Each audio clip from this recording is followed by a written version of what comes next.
केंद्रीय home minister Amit Shah के इशारों पर जिस तरीके से दिल्ली पुलिस और हमारे कॉलेज के प्रिंसिपल अंजू श्रीवास्तव मुझे प्रताड़ित करने की, मुझे तंग करने की कोशिश कर रही है, इस सिलसिले में मैं कुछ बातें आप लोगों से साझा करना चाहता हूं। और इस अवसर पर ये ज़रूर कहना चाहता हूं, तकरीबन आज से 90 साल पहले जब गांधी और अंबेडकर की मुलाकात हुई थी, तब गांधी को अंबेडकर ने कहा था कि Gandhi, I have no homeland. अगर आज इस जगह पे इस समय अंबेडकर होते तो संविधान लगने के बावजूद ये बोलते कि mister Gandhi, we have half homeland. और मैं दावे के साथ कह सकता हूं कि वाकई संविधान लागू है, लेकिन दलितों का जिस तरह से उत्पीड़न, दमन हो रहा है, हाफ होमलैंड है। अभी पूरी जो सिटीजनशिप और पूरे अधिकार मिलना बाकी है। और संदर्भ ये है कि बाबा साहब की 132वीं जयंती मनाने के लिए मुझे लंदन जाना था। कोर्ट से परमिशन है, इसके बावजूद दिल्ली पुलिस की लापरवाही और इग्नोरेंस की वजह से, या कहिए कि जानबूझकर, ब्रिटिश हाई कमीशन ने उन्हें कांटेक्ट करने की कोशिश की मेरे केस के बारे में, लेकिन उन्होंने कोई रिस्पांस नहीं दिया। Thanks to British High Commission की उन्होंने कम से कम मुझे रीज़न बताया कि आपका वीज़ा क्यों रिजेक्ट किया जा रहा है। नॉर्मली कमीशन रीज़न नहीं बताते हैं और सिर्फ कहते हैं कि आपका वीज़ा रिजेक्ट किया जा रहा है, वीज़ा नहीं मिलेगा। लेकिन इसमें जो उन्होंने कहा है उस आऊँगा, लेकिन पहले पूरा घटनाक्रम कैसे हुआ वो आपको विस्तार से बताता हूँ। और इस सिलसिले में मैं पहले कह दूँ कि न झुकने वाला हूँ न डरने वाला हूँ। कोर्ट भी जाऊँगा, चीफ जस्टिस ऑफ इंडिया हमारे यूनिवर्सिटी के प्रो चांसलर भी हैं, राष्ट्रपति विजिटर हैं, उन सबको लिखूंगा, ओपन पत्र लिखूंगा कि इस देश में मैं हिंदू कॉलेज में पढ़ाता हूं और अभी राष्ट्रवाद का समय है। राष्ट्रवादी इतिहासकार पर मैंने 6 किताबें प्रकाशित की हुई, तो राष्ट्रवाद क्या होता है मुझे पता है। इसलिए लिखूंगा कि मेरे साथ जो लगातार कई वर्षों से घटनाक्रम हो रहा है, ये मेरे निजी कोई ज़मीन की लड़ाई नहीं, कोई संपत्ति की लड़ाई नहीं है, ये घटना नहीं, ये संकेत है कि जो स्पीकिंग माइंड है, बोलने वाले लोग हैं, उनको टॉर्चर करो, तबाह करो, ताकि पूरे समाज को डराया जा सके। ये इनकी मंशा है। और इसी सिलसिले में पिछले साल जो मेरी गिरफ्तारी हुई थी, ये उसका एग्जाम्पल है। मैं आ रहा हूँ उस पर। सबसे पहले बताता हूँ, और इसमें कैसे यूनिवर्सिटी प्रशासन, कॉलेज प्रशासन कैसे छल कर रहा है, कैसे तंग करने की कोशिश कर रहा है, वो भी विस्तार से आपको बताने वाला हूँ। 6 फरवरी को अंबेडकर इंटरनेशनल मिशन से मुझे एक इनविटेशन आता है, और वो चिट्ठी जो है ब्रिटिश हाई कमीशन को भी लिखा गया था, जिसमें लिखा गया था कि बाबा साहब के 132वीं जयंती पर लंदन में 14 मई को प्रोग्राम होना है, इसलिए 20 दिन के लिए वो लोग मुझे बुला रहे थे कि इंग्लैंड में कई जगह पे कार्यक्रम वो आयोजित करने वाले थे, और डिफरेंट सिटीज़ में जाकर मुझे छात्रों को भी संबोधित करना था, आम लोगों को भी संबोधित करना था। ये इन्विटेशन मुझे उस समय मिला। ये किस तारीख को? 6 फरवरी को। अब देखिए, मैंने प्रिंसिपल को 7 तारीख को, नेक्स्ट डे, मैंने उनको चिट्ठी लिखी कि मुझे NOC दिया जाए, मुझे UK जाना है, बाबा साहब जयंती में मुझे वहाँ लेक्चर देना है। और प्रिंसिपल जो है 1 महीना तक, जबकि NOC लिखने में सिर्फ 4 लाइन लिखना होता है, the college has no objection for his visit to United Kingdom, ये लिखना था। 1 महीना इसने टाइम लगाया। और मैं जब मैंने एप्लीकेशन लिखा था, उसमें लिखा था वीज़ा पर्पसेस के लिए, NOC के लिए, जो प्रिंसिपल को लिखा था कि this is also to inform you that I did my doctoral thesis on Kashi Prasad Jayaswal, the making of a nationalist historian, and published several books related to my research.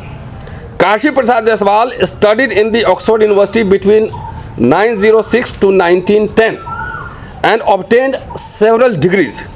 During my stay in UK, I will also try to explore some research material for my future research. कि काशी प्रसाद जायसवाल, जिस पे मेरी thesis है, किताबें छापी हैं, वो Oxford में पढ़े थे, और मैं जा रहा हूँ वहाँ कुछ रिसर्च मटेरियल भी लाऊंगा और अपने रिसर्च को आगे बढ़ाऊंगा। ये एकेडमिक इंस्टीट्यूशन को दे रहा हूँ, जरा सोचिए, मैं विस्तार से बताने वाला हूँ। इसके बाद 1 महीने बाद प्रिंसिपल का मेरे पास NOC आता है, और NOC दिलचस्प है, और ये बताना, खुल के बताना, ये सब बात ज़रूरी है। उन्होंने पहले लिखा कि भाई the college has no objection, लेकिन दूसरा पैराग्राफ आप लोग फोकस करके देख लीजिए, इसमें क्या लिखा हुआ। दूसरा पैराग्राफ देख लीजिए, ये एक पेज का एनओसी मिला है और उसमें जो दूसरा पैराग्राफ है वो इंटरेस्टिंग है। वो लिख रही हैं कि it may not be out of place to mention that as per the information provided by additional DCP 1 north Delhi vide letter number 5830/SO additional DCP 1 north district dated 1/12/22 FIR number so and so कि 153A और 295A में मेरे खिलाफ FIR दर्ज हुआ है and Ratan Lal was arrested on 20/5/2022। Thereafter he was produced before learned MM on same day 20/5/22। ये गलत है, 21/5 को वहाँ पे आए थे। Where he was released on court bail. At present the said case is pending investigation.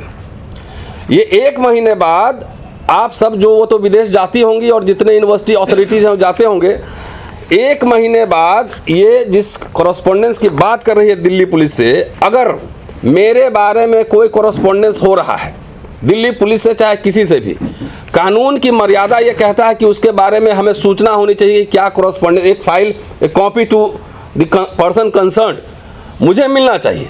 लेकिन प्रिंसिपल ने उसकी कोई चिट्ठी मुझे नहीं दी। हमारे एडवोकेट साहब आ गए, आज बैठिए। कोई कॉरेस्पॉन्डेंस दिल्ली पुलिस के साथ क्या कॉरेस्पॉन्डेंस हुआ, इन्होंने दिल्ली पुलिस को क्या लिखा, दिल्ली पुलिस ने क्या जवाब दिया, इसकी कोई कॉपी हमारे पास प्रिंसिपल ने नहीं भेजा। ठीक है, तो ये आप इंटेंशन है कि मैं NOC भी दे रही हूँ लेकिन आपका वीज़ा रिजेक्ट हो जाए।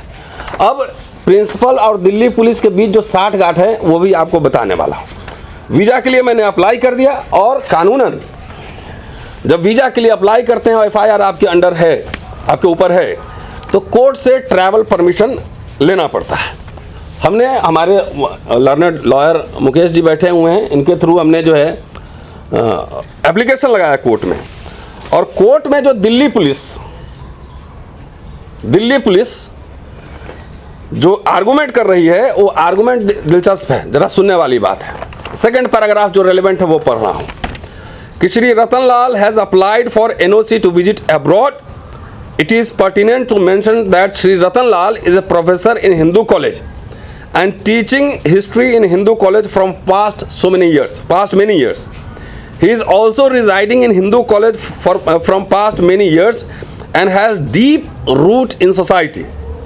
Thus, in view of the above mentioned facts and circumstances, it is submitted that as Sri Ratan Lal is no longer required for investigation. साल भर होने को है FIR, लेकिन आज तक दिल्ली पुलिस ने चार्जशीट हमारे खिलाफ नहीं पेश किया और कोर्ट में यह कह रहा है दिल्ली पुलिस कि कोई इन्वेस्टिगेशन की ज़रूरत नहीं, मैं हिंदू कॉलेज में पढ़ाता हूँ, हिस्ट्री पढ़ाता हूँ, हिंदू कॉलेज में रहता हूँ, कोई इन्वेस्टिगेशन की ज़रूरत नहीं है। इसके बाद कोर्ट से हमें 29 तारीख को ही परमिशन मिल गया अब्रॉड जाने का। इसमें कुछ कंडीशन था, वो मैं सुना देता हूँ। Considering the facts and circumstances of the case and reason mention in the application, the present application is allowed. Accordingly, permission is granted to accused Ratan Lal to visit United Kingdom between 10/5/23 to 30/5/23. Applicant is directed to file complete itinerary of above said visit before the IO before travel. Accused is also directed to inform the IO on his return from UK immediately. Accordingly, the application stand disposed of. मुझे permission court से मिल गया कि मुझे कहाँ कहाँ travel करना है, ये मुझे IO को, जो हमारा IO है केस में, उसको मुझे देना है।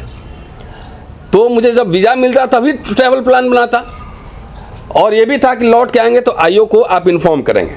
ये कोर्ट से ऑर्डर था।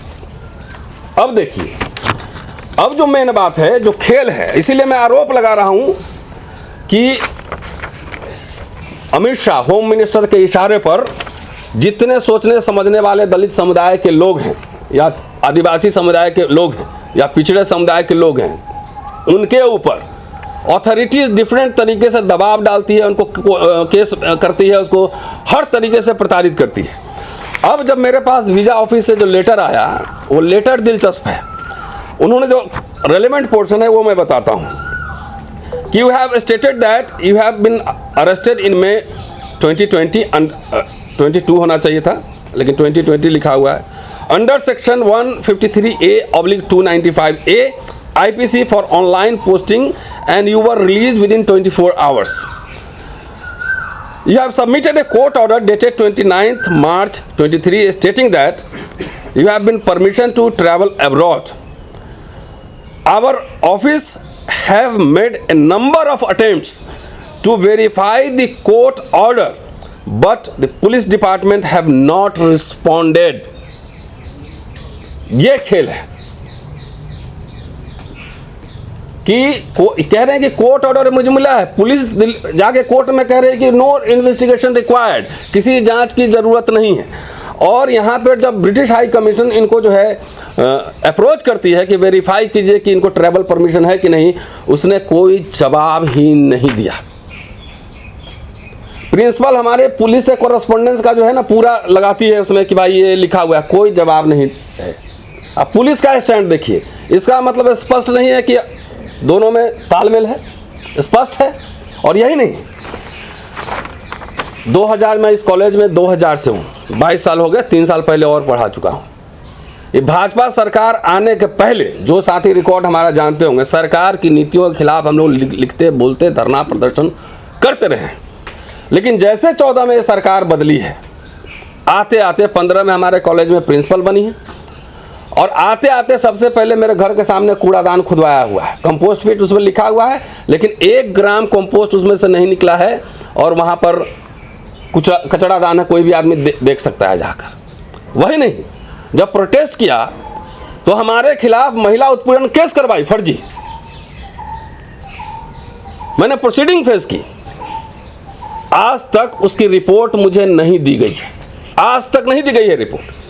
क्या एज पर द लॉ है ये संविधान? कंप्लेनेंट था ही नहीं, कंप्लेनेंट ना, कंप्लेनेंट थी यहाँ पर एक थी, वो दूसरा केस है. तो आज तक मुझे उसकी ऑर्डर नहीं दी गई. मेरी 10 किताबें ऑन रिकॉर्ड कह रहा हूँ, 14 आर्टिकल हैं, रिसर्च पेपर हैं, सैकड़ों मेरे लेक्चर्स हैं यूनिवर्सिटीज़ में. 2018 से वही राष्ट्रवादी इतिहासकार पर और किताब लिखने के लिए बैठ कर लीव मांग रहा हूँ. लीव नहीं मिल रहा है. इतनी किताब लिखने के वाले 18 से मैं प्रोफेसरशिप के लिए एलिजिबल हूँ और सबसे पहले मेरा एप्लीकेशन किया है कॉलेज में, सबसे पहले 2020 का अप्लाई किया हुआ है, लेकिन आज तक प्रमोशन नहीं हुआ है. ये क्या? और जब वीज़ा के लिए मांग रहा हूँ तो आप मेरे मुकदमा का जिक्र कर रहे हैं, उसमें तो ये भी मुकदमा का जिक्र करना चाहिए था ना कि मेरे ऊपर महिला उत्पीड़न केस है, यह भी जिक्र करना चाहिए था, तब ना रिपोर्ट मांगते. आज तक क्यों रिपोर्ट नहीं है? मेरे कहने का मतलब यह है कि कॉलेज प्रिंसिपल, दिल्ली पुलिस, ये सब सरकार के इशारे पर मुझे हर तरीके से, मुझे कैरियर मेरा तबाह कर रही है, मुझे पढ़ने के लिए बाहर नहीं देना चाहती है, मुझे छुट्टी नहीं देना चाहती. आखिर ये दिल्ली पुलिस किस बिहार पे मुझे गिरफ्तार की थी? तकरीबन 11 साढ़े 11 महीना पहले. क्या जो कंप्लेन उनको मिला, उन्होंने मुझे नोटिस दिया था, बिना नोटिस दिए हुए झूठ बोलकर मुझे गिरफ्तार किया. दिल्ली पुलिस अमित शाह के अंडर में है. किसके इशारे पर दिल्ली पुलिस ये काम कर रही है कि जो मुझे गिरफ्तार भी कर रही है, मुझे एकदम झूठ बोल के गिरफ्तार करती है, बेल मिल जाता है, मुझे लंदन जाना है लेक्चर देने तो कोर्ट में कुछ और कह रही है. जब ब्रिटिश हाई कमीशन जब इंक्वायरी करता है तो उसका कोई जवाब ही नहीं देती है. तो ये मिली एकदम साठ गांठ है पूरा सरकार, प्रिंसिपल और दिल्ली पुलिस का सरकार के इशारे पर हो रहा है. लेकिन जैसा कि मैंने पहले कहा कि इससे न डरूंगा न झुकूंगा. अगर इतनी सर्वशक्तिशाली सरकार है तो मुझे फांसी पे लटकवा दे, फिर गिरफ्तार करवाए, या मुझे नौकरी बर्खास्त कर दे, ख़त्म कर दे. उनके पूरे कुरीतियों पर, न्याय के खिलाफ अगर बोलना जुर्म है, उसका पर्दाफाश करना जुर्म है, तो डरने की ज़रूरत है. न डरूंगा न झुकूंगा, कोर्ट भी जाऊंगा. और मुझे अंबेडकर की जयंती पे बोलना था. अभी इतिहास से किताब हटाने का इनका बड़ा प्रचलन चला हुआ है. तो इतिहास से किताब हटाने का इतना ही शौक़ है तो चुनाव के समय बाबा साहब याद आते हैं. तो एक काम करो ना, बाबा साहब को सिलेबस से हटवा दो ना. बहुत शौक़ है ना सिलेबस से हटाने का, तो हटवा दो. इस तरीके से पूरे आतंकित लोगों को किया जा रहा है. मैं तो एक रेप्यूटेड कॉलेज में, हिंदू कॉलेज में प्रोफेसर हूँ, 25 साल मुझे पढ़ाते हो गए. और मैं जो बात कह रहा हूं कोई मुझे रिफ्यूट कर दे, अपना अपना किताब आर्टिकल दिखाए कितना काम किया है, मैं भी लेके चलता हूं। लेकिन ये अति हो गई है। न पढ़ने के लिए छुट्टी दिया जाएगा, ना रिसर्च करने के लिए छुट्टी दिया जाएगा, बाहर जाना है तो टांग अड़ा देंगे, प्रमोशन नहीं करेंगे। क्या करना चाहती है सरकार, ये विश्वविद्यालय प्रशासन? इसलिए चूंकि प्रेसिडेंट ऑफ इंडिया हमारे विजिटर हैं, हम उनको चिट्ठी लिखेंगे, open letter. Chief justice of India वो हमारे प्रो चांसलर हैं, उनको भी चिट्ठी लिखेंगे। इस सरकार को, इस प्रिंसिपल को जो करना है करे, लेकिन प्रोटेस्ट जारी रहेगा। ये अदालत में भी लड़ाई होगी और ये पॉलिटिकली भी लड़ा जाएगा।